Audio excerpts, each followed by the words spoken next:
Okay, so my name is Amelia McLeod. I also go by Emmy.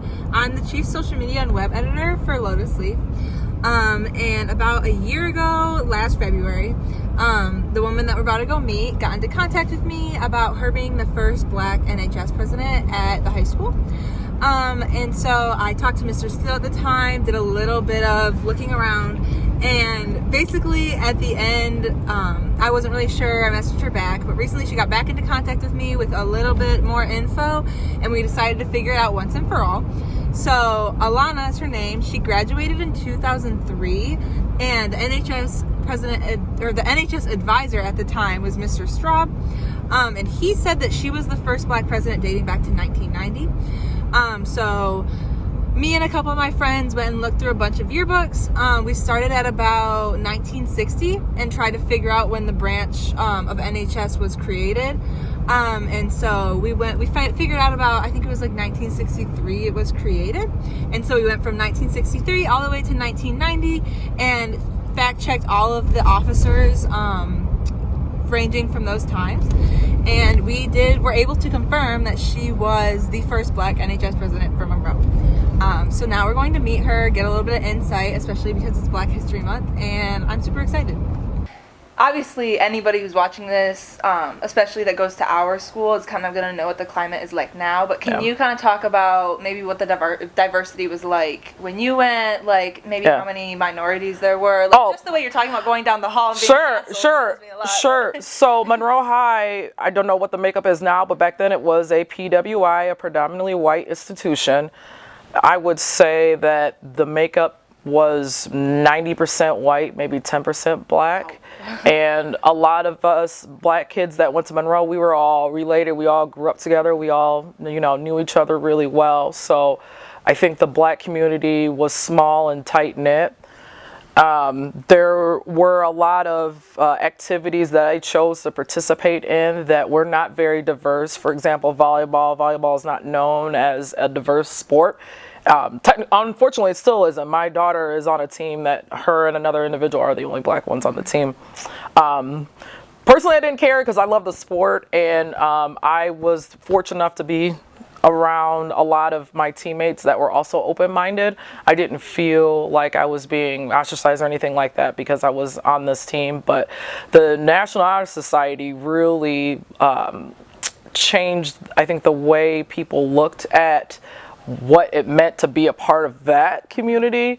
I remember even when the nominations were coming out, and I was scared. I was like, I'm going to be the only Black person on this committee, and there's no other Black people, why am I even doing this? But the values that the National Honor Society upholds was something that I wanted to be a part of, and I just went for it. And to my shock, I earned the nomination and eventually won, and it drastically altered my trajectory for my life as in terms of who I am as a person. The National Honor Society really contributed to that. You were talking about how, like when you joined NHS, it was almost like you changing, I guess, the stereotype around Black people that was happening at that time.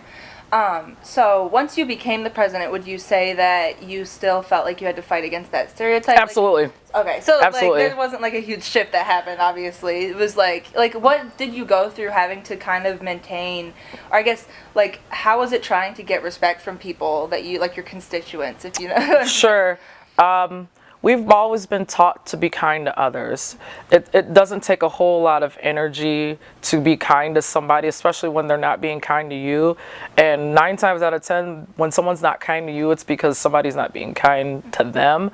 So I think that really helped me as I moved along in that journey, just being respectful to people and being kind to people and not really limiting myself to one clique, and listening too. I felt like I was a really good listener for certain people that were different than me growing up, and especially being in high school. So I think that really helped too.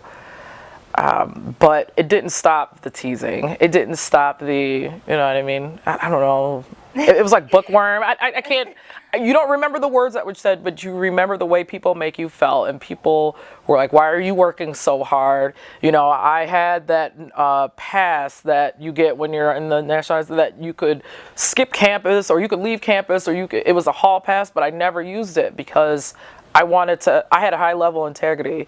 You know, I wanted to make sure that I was in school for the right reasons, that I was staying focused, because at the end of the day, I wanted to go to college and I wanted to make sure that I had the right types of grades, the right types of activities, and the right type of recommendation from people that were around me to get there.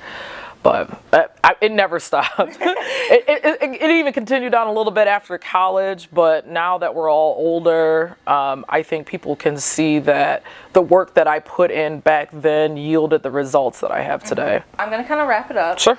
I just want to say I'm so thankful that you let us come do this. Yes, thank you. And I'm really glad that we could figure it out for you. Yeah. And I think that this is something really important because not only is it like a historical thing for the school, but it also kind of reflects on how hardworking all Black people have had to be in the history of the United States and even just in Monroe. Like, I think that Black history feels so far away from us sometimes, and just to reflect it back to 2003 is so special and so important. So to kind of bring it back to Black History Month, is there just any last thing you want to say to anybody at Monroe, or maybe like in honor of Black History Month, to any like Black kids that might feel uncomfortable now even? Sure. So I challenge everyone to go beyond the normal individuals that are researched during Black History Month. The Martin Luther Kings, the Harriet Tubman, the Maya Angelos, you know, that's been played out. I challenge you to find what makes you happy, and then find a Black person that was influential in that field and read up about them. You know, you might be surprised at what you learn. And then also too, I think it's important to keep a diverse group of people in your life, whether that be a neighbor, that girl that you always see in the hallway, that is different from you. Being friendly to them and hearing and listening to their perspective is going to change your whole outlook on your life.